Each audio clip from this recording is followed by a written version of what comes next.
once this feud ends, Bray Wyatt is in a pretty tough predicament because you just faced John Cena.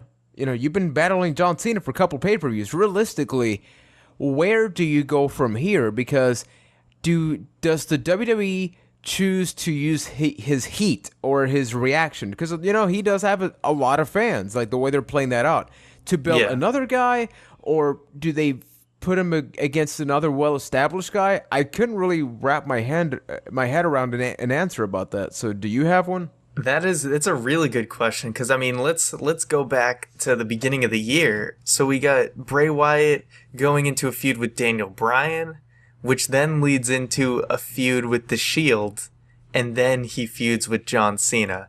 So those were your premier groups, or wrestlers or whatever. Anyone else aside from maybe a Triple H or something is a step down, because everyone else that you would see as a top guy is a heel as well. It really does put Bray Wyatt in a tough spot once this feud is over, because anyone else he feuds with afterwards, it's going to look like a step down. Exactly.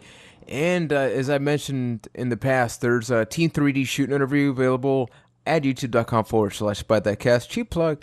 But in that interview, Bubba Ray Dudley, Brother Ray, or Bully Ray, however you want to call him, he states the pretty much obvious, in that in professional wrestling, in order for a wrestler or a guy to be established, he's got to be put over by a guy that's bigger than him, in terms of fame, just recognition. The problem here is, like, as you mentioned, you've given Bray Wyatt essentially not John Cena. You've given him everybody. He beat Daniel Bryan cleanly. I think a lot of people forgot about that. It's kind of crazy just how wrestling works. Mm-hmm. Like that happened, and I guarantee you, a lot of people have already forgotten about that. He's faced the Shield. It's like, is he a built-up guy? Because the way that I see him, although I'm very happy, because I think a lot of us were worried when he first came in. We were like, he's still the young guy. He is still coming up. So I just don't see that, and I don't see a face turn. I don't see a lot of things unless the Wyatt family implodes after Payback, and we see like a Luke Harper, Bray Wyatt storyline or something, or kind of like when the Straight Edge Society started to break down. Do you see that as a possibility, like an implosion of the Wyatt family? Not anytime soon, because I would hope that when they felt that the other Wyatt family members were sort of on the cusp of breaking out, that they would choose that time to split them up, because right now, you're not feeling like Luke Harper and Eric Rowan broke away right now, that they would be able to survive and do well. They're both talented, and especially Luke Harper, but I don't think they would be very successful if they split up right now. It would not be good timing. What's so funny? Okay, so subtopic about the subtopics. Can we talk about Eric Rowan for a couple minutes? Like, is this going to be a repeat of what we were talking about yesterday? Essentially, yeah, because in the that's show, cool. That's cool. I think we have two running jokes in the show that we reference, but we don't necessarily talk about. That being JTG being employed, which, by the way, hey, today 7-year anniversary for JTG being employed in the WWE. So wow, dude, wow, congratulations, JTG. I'd send you a gift basket, but I wouldn't know where to send it. That is the last time he's been on TV, or the last time he was on Raw is still when he jobbed to Ryback for saying something on Twitter. Yeah, something like that. I'm thinking, like, Jesus, put the guy in one of these things where, like, all the heels come out to take on the baby faces, or like even on Raw, like they brought all these guys. Like, at least put the man in there. Like he's not good enough to be in that. He's not good enough to call Backlash. That type of thing. But the other thing is Eric Rowan. Now, we casually mention it, but I want to dissect this just a little bit more. Is there any, like, this is completely serious, off joke, although sometimes, it's a little hard for us.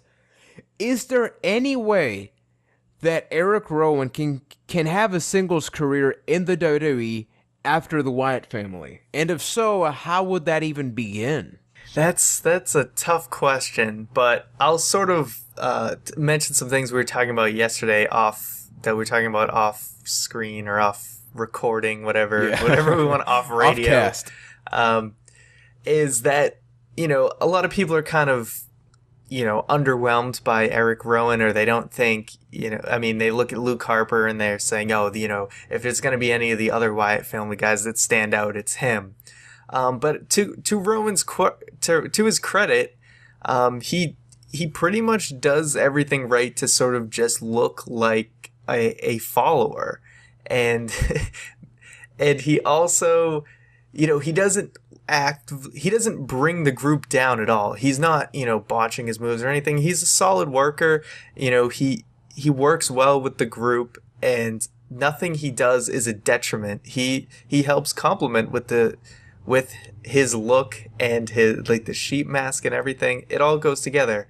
Now, when it comes to a singles career, he would have to have some sort of gimmick change, obviously, but it's really tough what they could do with him, if they want to go with some sort of Highlanders thing or whatever. But I think on the other side, Harper could just be like a crazy hillbilly and get over, like, big time. He could keep that same look, maybe start, cutting some promos and stuff. But I think Harper could keep the same look and be over as hell and just, kick people in the face all day, because that big boot and that clothesline looks so devastating that is enough to get him over. Yeah, and at the end of the day, he's not a small guy. Like, I was watching him on Raw against Cena. Both of them are huge guys. Like, I think because people are buy so much into the characters, they forget, like, these aren't 5'11" guys. Like, he was taking on Cena on Raw, and when Cena got him up for the AA, I was like, damn, like, I forgot. Like, this is a big guy.